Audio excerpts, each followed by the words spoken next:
My fiancée told me she was just late. 2 weeks later I found out she was already in her fourth month. The child definitely wasn't mine. She tried to pull off the perfect scam, marry me, take my last name, money, and security. But I turned her plan around so that she destroyed herself. Emily and I had been together for 3 years. I still remember the day we met at a coffee shop in downtown Boston. She bumped into me, spilling her latte all over my new suit. Instead of being upset, I was captivated by her emerald eyes and infectious laugh as she frantically tried to dab the stain with napkins. We exchanged numbers, and within weeks, I was completely enthralled by her charm, intelligence, and what I thought was genuine warmth. Our relationship progressed quickly. She moved into my suburban townhouse after just 6 months, and we fell into a comfortable routine. Emily was a pharmaceutical sales rep, always on the road meeting with doctors and attending conferences. I worked as a financial advisor, making enough to support a comfortable lifestyle. I thought we were building something real together. "I want to start a family with you someday," she would whisper in the darkness of our bedroom. "You're the only man I've ever truly loved." I believed her. Or maybe I wanted to believe her so badly that I ignored the warning signs that had been there all along. In retrospect, there were clues I should have noticed. The late-night calls she would take in another room. The work conferences that multiplied over the last year. The subtle distance that had grown between us in the bedroom. We hadn't been intimate in almost 4 months. But I chalked it up to wedding stress and her demanding job. A month before our wedding, Emily came home looking pale. She dropped her bag by the door and collapsed onto our couch, pressing her hand against her forehead. "Are you okay?" I asked, setting down the dinner I was preparing. She gave me a weak smile. "I don't know. I've been feeling strange for the past few days." "Strange how?" "Dizzy. Nauseous in the mornings. I'm probably just stressed about the wedding plans." I sat beside her, rubbing her shoulders. "The venue is booked, the caterers are confirmed, and your dress is ready. What else is there to worry about?" She leaned into me. "You're right. Maybe it's just nerves. Or maybe you're coming down with something," I suggested. "Should we postpone some of the meetings with vendors this weekend?" She shook her head adamantly. "No. Everything needs to stay on schedule." Then, after a pause, "Actually, there might be another explanation.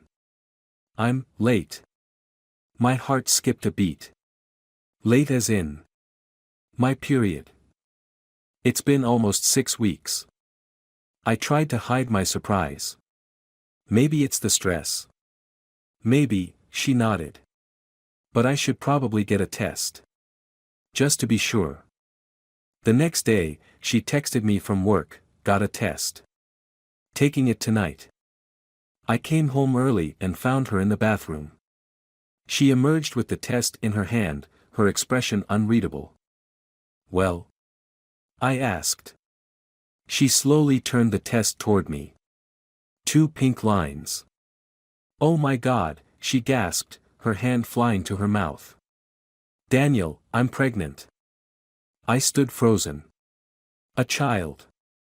We'd talked about having kids eventually, but this was unexpected. Very unexpected. "Are you sure?" I managed. "Yes. It's positive." Her eyes welled with tears. "This is a miracle. Perfect timing too, right before the wedding." She rushed into my arms, and I mechanically embraced her, my mind racing. Because there was one detail Emily didn't know about me. I couldn't have children. It wasn't something I advertised. A childhood illness had left me sterile, a painful fact I'd come to terms with years ago. I had planned to tell Emily eventually, but the right moment never seemed to come. I was afraid she might leave me if she knew the truth. Ironic, considering the situation I now found myself in. I said nothing about my condition. I just nodded and held her as she excitedly talked about nursery colors and baby names.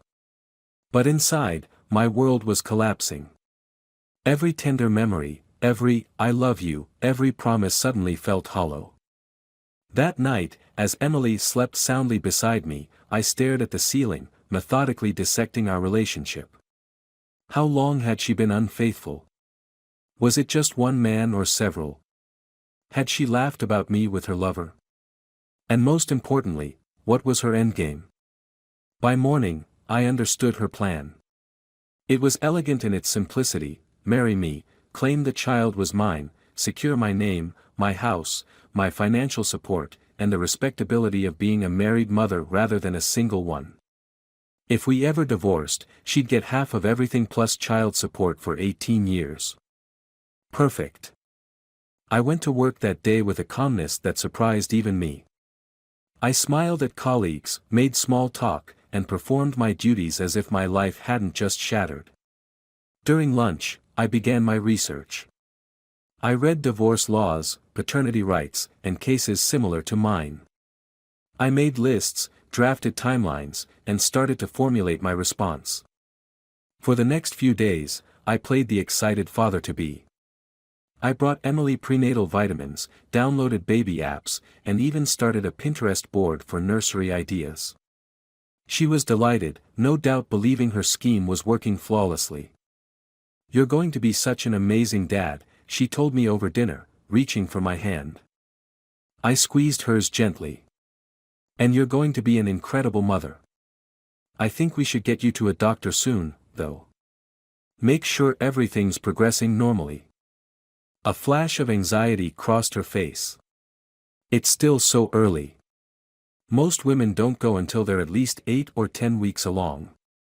"Really? I thought you should establish care early." My cousin Sarah was at the doctor within days of finding out. Emily shook her head.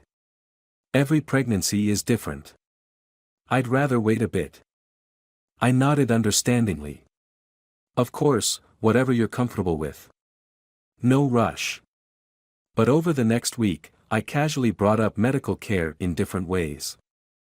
I mentioned insurance coverage for prenatal visits. I left browser tabs open on my laptop about the importance of early prenatal care. I even, coincidentally, ran into a colleague's wife who was an obstetrician at a restaurant and introduced her to Emily. "You should come see me," the doctor said warmly. "First appointments are best between weeks 6 and 8. Emily was running out of excuses. Finally, after about 10 days, I made my move. "I've got a surprise," I announced one evening. I called around and found the best OB/GYN in the city. Dr. Melissa Harrison. She's delivered babies for celebrities, has the lowest complication rate in the state, and there's a 2-year waiting list to become her patient. Emily's smile froze. "A 2-year wait? Then how?" "That's the surprise. One of my clients is her office manager." I pulled some strings, mentioned our situation, and she squeezed us in for tomorrow afternoon. I beamed at her. "Isn't that amazing?" Emily paled. "Tomorrow? That's so soon." "I know. We're so lucky. Most people would kill for this opportunity." "I have meetings all day tomorrow," she said quickly. "I already checked your calendar, you're free after 2 p.m. And I cleared my schedule too, so I can be there with you for this special moment." She was cornered, and she knew it. That's so thoughtful, Daniel." The next day, we sat in the plush waiting room of Dr. Harrison's office. Emily's leg bounced nervously as she filled out medical forms. I noticed how she hesitated over the "last menstrual period" question, her pen hovering for several seconds before writing something down. When the nurse called her name, Emily gripped my hand so tightly her knuckles turned white. I gave her a reassuring smile. "It's going to be fine," I whispered. Inside the examination room, Dr. Harrison greeted us warmly. She asked Emily a series of questions about her symptoms, medical history, and the date of her last period. Emily stumbled through her answers, contradicting herself several times. The doctor noticed but maintained her professional demeanor. Let's do an ultrasound to see how things are progressing, Dr. Harrison suggested, preparing the equipment. As the cold gel was applied to Emily's stomach, I activated the voice recorder app on my phone in my pocket.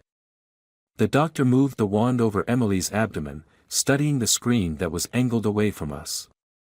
Her brow furrowed. She said, adjusting the wand. Based on the measurements I'm seeing. She looked at Emily with confusion. You're not 6 weeks pregnant as you indicated on your forms. You're well into your 4th month. The color drained from Emily's face. I feigned surprise. 4th month. That's impossible, I said, my voice steady. That would mean. I paused, pretending to calculate. That would mean she got pregnant 2 months before we even got engaged. Emily's mouth opened and closed, but no words came out. I turned to her, the perfect picture of confusion. But that can't be right, we haven't been intimate in at least 4 months because of your work travel. Dr. Harrison looked between us, professional enough not to comment but unable to hide her curiosity. There must be some mistake, Emily finally managed. The measurements are quite clear, Dr. Harrison said gently. You're approximately 16 weeks along. I can print out the ultrasound if you'd like. Yes, please, I said before Emily could respond. The ride home was silent. Emily stared out the window, her hands clutching her purse so tightly I could see her fingers turning white. I drove carefully, keeping my face neutral while my mind raced through the next steps of my plan. As we pulled into our driveway, Emily finally spoke. Daniel, I can explain. I cut her off. Let's talk inside. Once in the living room, I stood across from her, maintaining a safe distance. So, you're 4 months pregnant. The doctor could be wrong, she tried weakly. Is she? I asked simply. Emily's shoulders slumped. I didn't know how to tell you. Tell me what, exactly? That you've been cheating on me? That you tried to pass off another man's child as mine?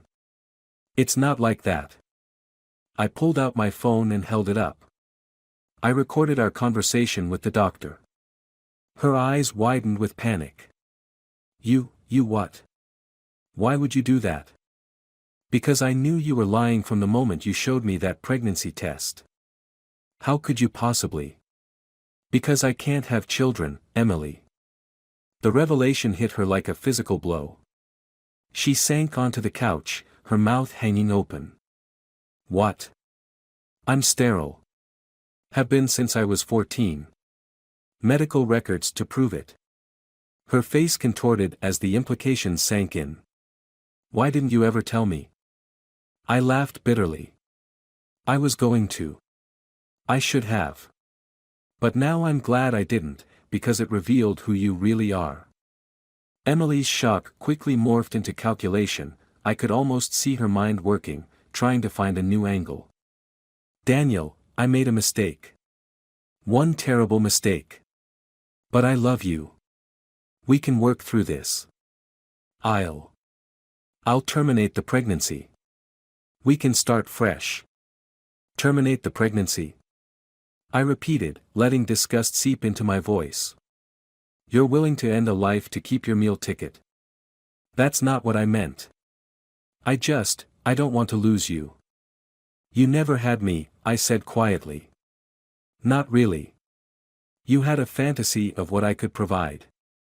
She stood up, reaching for me. Please, Daniel. Everyone makes mistakes. We can go to counseling. We can. I stepped back. There's no we anymore. You can't just throw away 3 years over one mistake. One mistake? I echoed. This wasn't dropping a glass or forgetting an anniversary. You methodically deceived me. You were going to trick me into raising another man's child while you kept cheating. That's not a mistake, that's a campaign. Fear flashed in her eyes. What are you going to do?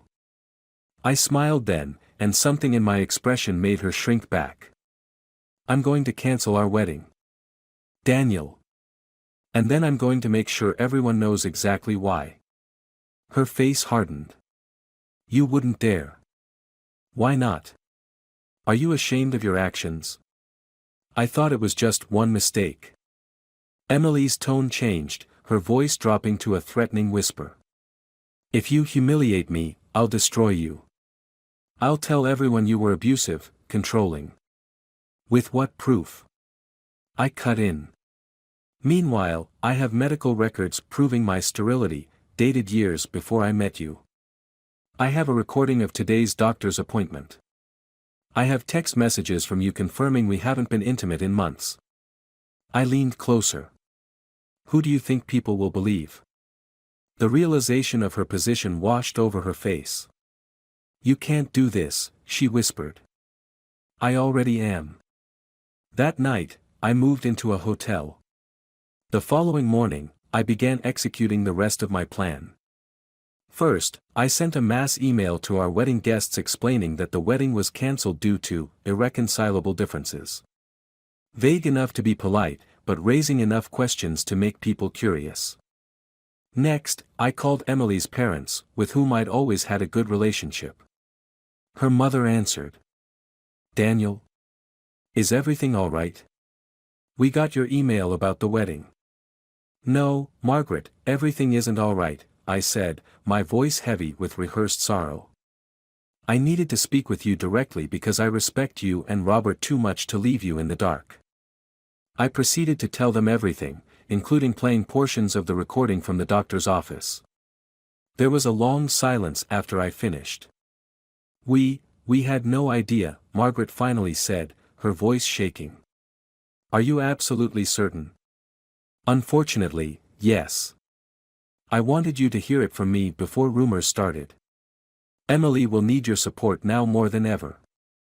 After hanging up, I sent carefully worded texts to our closest friends, expressing my heartbreak and dropping just enough information to ensure they'd want the full story, which they promptly requested, giving me the perfect opening to share more details. For Emily's lover, I took a different approach. Through her social media connections and some discreet conversations with mutual friends, I had identified him as Jason, a doctor she met through her pharmaceutical sales job. Married with 2 children. I created a small package, the ultrasound photo, a USB drive containing the audio recording, and a short note, thought you should know you're going to be a father again. Your wife might be interested too. I had it delivered to his office at the hospital. Within 48 hours, Emily's carefully constructed life began to unravel spectacularly. Her parents, traditionally conservative people who valued honesty above all else, were devastated by her deception. Her friends, many of whom had partners who were friends with me, were divided. Some supported her, but most were appalled by what she'd attempted to do. Jason, meanwhile, was in full damage control mode. He'd apparently told his wife that Emily was just a casual fling, something that didn't mean anything. He wanted nothing to do with the pregnancy and was begging Emily to keep quiet to save his marriage.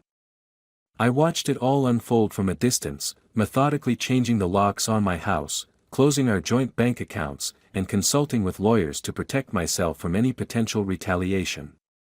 A week after the doctor's appointment, Emily showed up at my office. She looked terrible, her eyes red-rimmed, her normally perfect hair disheveled. Security called up, I told her when she burst into my office. I told them to let you through.